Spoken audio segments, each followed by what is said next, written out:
하나님 말씀 시편 119편 121절부터 128절까지 되겠습니다. 121절부터 128절까지 내가 정의와 공의를 행하였사오니 나를 박해하는 자들에게 나를 넘기지 마소서. 주의 종을 보증하사 복을 얻게 하시고 교만한 자들이 나를 박해하지 못하게 하소서. 내 눈이 주의 구원과 주의 의로운 말씀을 사모하기에 피곤하니이다. 주의 인자하심대로 주의 종에게 행하사 내게 주의 율례들을 가르치소서. 나는 주의 종이오니 나를 깨닫게 하사 주의 증거들을 알게 하소서. 그들이 주의 법을 폐하였사오니 지금은 여호와께서 일하실 때니이다. 그러므로 내가 주의 계명들을 금 곧 순금보다 더 사랑하나이다. 그러므로 내가 범사의 모든 주의 법도들을 바르게 여기고 모든 거짓 행위를 미워하나이다. 아멘. 세상 권력자, 그러니까 세상 권력자 중에서도 악한 권력자가 있고, 이 성경에 보면은 신앙의 권력자가 있단 말이에요. 하나님께서 세우신 바른 통치자가 어떻게 통치하느냐? 그게 바로 120절에 보면은 내가 정의와 공의를 행하였사오니 라고 나와 있습니다. 성경에서 제일 이상적인 통치자가 누구였냐면은 바로 예수님 전에 다윗이 있었단 말이죠. 그래서 예수님 이전에 가장 어쩌면 하나님을 흡족하게 했던 사람이 이 다윗이었었습니다. 그래서 밧세바 제외에는 늘 하나님의 뜻에 합당하게 그 통치자로서의 역할을 정말 잘 수행했었습니다. 통치자의 역할이 뭐냐? 주님의 백성을 잘 사랑하고 잘 먹이고 잘 인도하는, 그저 평안만 주는 것이 아니라 그 백성들을 바르게 세워주는, 그래서 그 밑에 있는 그 신실한 그 공무원들을 잘 세우고 백성의 지도자들을 잘 세워서 이 백성들을 보호해주고 구원해주고 또 잘 일을 할 수 있도록 잘 일을 분배해주고, 그런 일을 정말 이 다윗이 잘했었죠. 그래서 다윗이 그 통치에 한마디로 표현하면은 다윗이 그 백성에게 정의와 공의를 행했더라라고 말이 나오는 것입니다. 오늘 121절에 그 정의와 공의를 행했다는 말이 그 말인 것입니다. 그러면 정의와 공의를 해주는 게 그저 이 백성들을 사랑하고 연약한 자, 가난한 자, 힘없는 자를 붙들어주고 세워주는 것만이 그것이 은혜냐? 그 중에 삐딱선 타는 사람이 얼마나 많이 있겠습니까? 그 중에는 비류도 있었대요. 소위 말하면 깡패 같은 말이 안 통하는 이 백성들도 이 다윗의 백성들 중에도 있었고 다윗을 따르는 사람들 중에서도 있었습니다. 그런데 이 백성 중에 가난한 자, 연약한 자들이 얼마나 쉽게 상처를 받겠습니까? 이 통치자가 그런 의도로 말한 것도 아니고 그런 표정으로 대한 것도 아닌데 혼자 오해해갖고 말 한마디에 상처받고 행동 하나에 상처받고 괜히 오해하고 혼자 삐지고 혼자 악한 마음을 품고 막 그럴 수가 있단 말이죠. 그런데 정의와 공의를 행했다는 것은 바로 그런 사람들마저도 다 품어주고 그런 사람들마저도 다 인내해주고 그 사람들을 위해서 사랑을 베풀고 은혜를 베풀었다는 걸 말하는 것입니다. 그러니까 이 백성에 대한 공감과 이해 능력이 이 다윗에게 얼마나 많았겠습니까? 왜냐하면 그가 하나님을 알았기 때문에, 하나님이 어떻게 나를 사랑하고 나를 키워주고 붙들어줬다는 것을 알았기 때문에 그 하나님이 자기에게 행한 것처럼 자기도 타인에게 행할 수밖에 없었던 것입니다. 그래서 하나님의 은혜를 안 만큼 나도 그렇게 사람에게 은혜를 베풀고 선을 행할 수밖에 없는 것이죠. 그 다윗의 통치를 한마디로 표현하면은 정의와 공의를 행했더라라는 것입니다. 왜냐하면 하나님이 우리에게 그렇게 은혜로 공의로 행했다는 거죠. 그런데 세상의 권력자는 그렇게 행하지를 않습니다. 자기 욕심대로 자기 마음대로 자기 권력과 힘을 마음대로 쓰는 거죠. 그래서 121절에 박해한다는 말이 이게 어떨 때 많이 쓰이는 거냐면요, 세상에 권력가라는 사람이, 이 사람이 악한 사람이란 말이에요. 그런데 어떤 사람한테 힘을 부리냐? 연약한 사람, 가난한 사람, 힘이 없는 사람을 억압하고 강탈하고 짓누를 때 쓰는 단어가 이 박해라는 단어입니다. 힘 있는 자를 박해하는 걸 박해라는 것이 아니라 힘 없는 사람, 가난한 사람, 연약한 사람들을 박해할 때, 아주 힘 있는 자가 짓누르고 억누를 때 쓰는 단어가 이 박해라는 단어인 겁니다. 우리는 내가 가진 위치에서 내가 남편으로서의 자리도 있고, 부인으로서의 자리도 있고, 부모로서의 자리도 있고, 자녀로서의 자녀도 있고, 또 직장에서의 또 자기 자리가 다 있을 겁니다. 그런데 그것이 어느 순간 힘이 될 수가 있고, 그것이 어느 순간 상대방을 짓누르는 수가 있는 것이에요. 이게 갑자기 나뉘어지는 게 아니라 나도 모르게 내 말, 행동이 상대방한테 억압을 가하는 수단이 될 수도 있는 겁니다. 그래서 우리는 늘 깨어 있어야 되고 하나님 은혜로 내가 살게 되려고 해야 되는 거죠. 잘못하면 내가 박해자가 될 수도 있고, 잘못하면 내가 상대방의 그런 박해를 당한 것처럼 오해할 수도 있고, 나도 모르게 내 연약함도 있잖아요. 그런 박해에 빠질 수도 있는 것입니다. 그래서 늘 하나님의 은혜가 필요한 거예요. 그런 박해를 당하는 장면이 121절에 나오는 것이. 이런 자의 특징이 뭐냐? 교만하고 거만하고 무지합니다. 하나님에 대해 몰라요. 하나님을 모르기 때문에 그런 행동을 하는 것입니다. 123절에 내 눈이 주의 구원과 주의 의로운 말씀을 사모하기에 피곤하나이다 라고 나와 있죠. 예. 여기서 구원이 예수와라는 말입니다. 예수님을 사모한다고 표현해도 무리가 없겠습니다. 그리고 말씀도 예수님이잖아요. 이 시편 119편에서 이 말씀으로 쓰인 단어가 토라도 있고 이무라도 있고 미스라도 있고 여러 가지 호크 단어도 있고 몇 가지가 있어요. 근데 그 단어를 번갈아 가면서 쓰고 있는데 그 말씀 대신에 예수님을 집어넣어도 상관없습니다. 왜냐?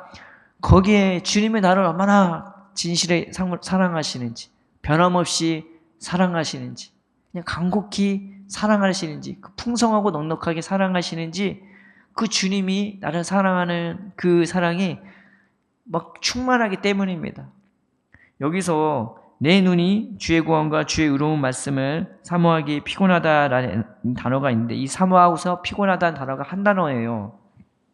근데 이게 어떤 의미냐면은 내가 소멸할 때까지, 내 생명이 다할 때까지 내가 주님을 바라봅니다, 이런 의미가 있거나, 이 주님의 뜻이 온전히 이루어질 때까지 내가 주님을 의지합니다, 바라봅니다, 그런 의미가 있는 것입니다.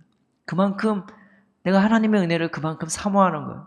거기에 내 전부를 다 드려도 아깝지가 않은 거예요. 왜냐하면 주님의 말씀은 연약한 자, 가난한 자, 힘없는 자를 붙들어서 세워주는 그런 은혜가 있는 거예요. 너는 이게 문제니까 안 돼, 넌 저게 문제니까 안 돼, 그게 아니라 그런 나를 끝까지 참아주시고 끝까지 인내해 주시면서 그런 내가 포기한 인생조차도 하나님은 포기하지 않고 가까이 와서 잡아주시고 붙들어주시고 세워주시는 은혜가 있는 것입니다. 그래서 다윗한테는요, 무슨 힘 있는 자가 몰려든 게 아니라 세상에 힘없고 연약하고 가난하고 그리고 환난당하고 억울한 자가 다 모여들어요. 근데 다 모여드는데 다윗한테만 나가기만 하면 다윗이 다 용사로 세워줘. 다윗의 이름의 뜻이 뭡니까? 사랑이잖아요. 그런 자가 어디 세상에 갈 데가 없으니까 쫓김당하고 있는 다윗한테 몰려드는 거예요. 근데 여기에 사랑이 있고 은혜가 있으니까 거기에 갖는 게 차라리 은혜가 충만하고 마음이 평안하고 하나님을 더 알게 되는 거예요. 그러니 다윗이 세워주니까 이 시편의 기자도 그런 하나님을 바라보고 사모하는 게 자기의 온 생명을 다 드리고 또 그런 일에 자기가 쓰여지기를 온전히 바라보는 거죠. 거기에 십자가가 있는 것입니다. 거기에 자기 자신을 전부 다 쏟아붓는 것. 한 영혼을 찾아서 그 영혼을 세워주고 붙들어주고 그 사람을 위해서 자기의 것을 기꺼이 내어놓는 것, 전부 다 쏟아붓는 것. 우리의 삶이 이런 일에 쓰임 만든 그런 우리의 모든 것들이 되기를 사모합니다. 그것이 내 건강이 됐든 시간이 됐든 재물이 됐든 내 모든 체력이 됐든 우리 인생이 녹슬어서 병드는 게 아니라 하나님 쓰임받다가 내 온 몸이 주님의 기뻐하는 그 뜻을 따라 세상에 가난한 자, 연약한 자를 세워주고 붙들어주고 힘있게 하는 일에 쓰임받게 해달라고 우리가 그렇게 사모하며 기도하며 나아갑시다. 이게 123절의 내용인 거죠. 그런데 세상에는 우리를 가만히 내버려두지 않잖아요. 자꾸 내 마음을 어긋나게 하거나 늘 나도 모르게 내 힘을 악용하게 만들거나, 그래서 우리에게는 하나님의 종이 되는 하나님께 매어지는 이 은혜가 늘 필요한 겁니다. 그것이 124절, 125절이라고 나와 있는 거죠. 예전에는 세상이 매여서, 돈에 매여서, 성공이라는 것에 매여서, 때로는 우울감과 실패감에 매여서, 돈에 매이고 여러 가지 것들에 다 매여갖고 이리저리 끌려가는 인생이었다면은, 이제는 이 좋으신 하나님의 그 은혜에 매여서, 그 하나님의 사랑에 매여서, 이제 하나님을 늘 내 힘을 악용하지 않고 이 선한 길로 가게 되는 거죠. 이게 124절, 125절에 나온 말씀인데, 이 종의 특징이 뭐냐? 늘 하나님을 배워요. 그리고 그 하나님을 늘 깨닫는 마음이 있는, 이건 예수님만 해주실 수 있는 은혜인 겁니다. 이 깨닫는 마음이라는 말이 하나님께서 누가복음 24장에 제자들에게 다시 만나셔서 그들의 마음을 열어 성경을 깨닫겠다는 그 말씀인데, 이 머리로 깨닫는 게 아니고요, 마음이 열려서 깨달아지는 것을, 내 마음을 어루만져 주시고 새롭게 해주시는 은혜가 되는 겁니다. 또 그렇게 해서 하나님을 알게 되는 은혜가 있는 거죠. 여기서 알다라는, 야다라는 단어는 경험적이고 인격적이고 체험적인 이런 지식을 의미해요.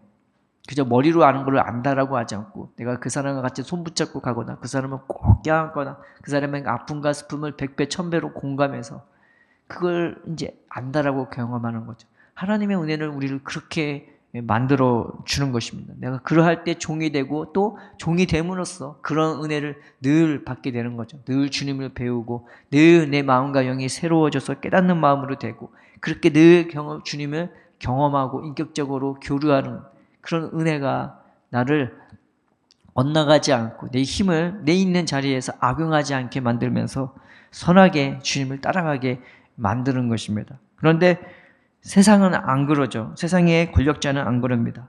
126절에 그들이 하는 행동이 뭐냐? 주의 법을 폐하였사오니 지금은 여호와께서 일하실 때니이다 라고 말하는 말씀이 있죠. 이 주의 법을 폐한다 할 때, 이 폐한다는 단어가 어떨 때 쓰이냐면요, 갓 결혼한 부부가 있다 쳐봐요. 근데 그 당시에는 남편만이 이 결혼을 깰 수가 있는 거예요. 그런데 결혼하자마자 이 남편이 이 결혼을 파하는 거죠. 나 너 싫어, 나 너 미워 하면서 버리는, 이게 바로 폐하는 거예요. 차라리 결혼을 안 했으면은, 그러죠? 이 여자가 그런 모욕을 당하지 않을 거잖아요. 그런데 이 결혼을 하자마자 이 폐하는 단어가 여기에 지금 쓰인 거란 말이죠. 그러면은 이 권력자가 어떤 일을 하는 거예요? 하나님을 굉장히 우습게 만든 거로, 하나님을 굉장히 슬프게 만들고 분하게 만들고 분노하게 만드는 거예요.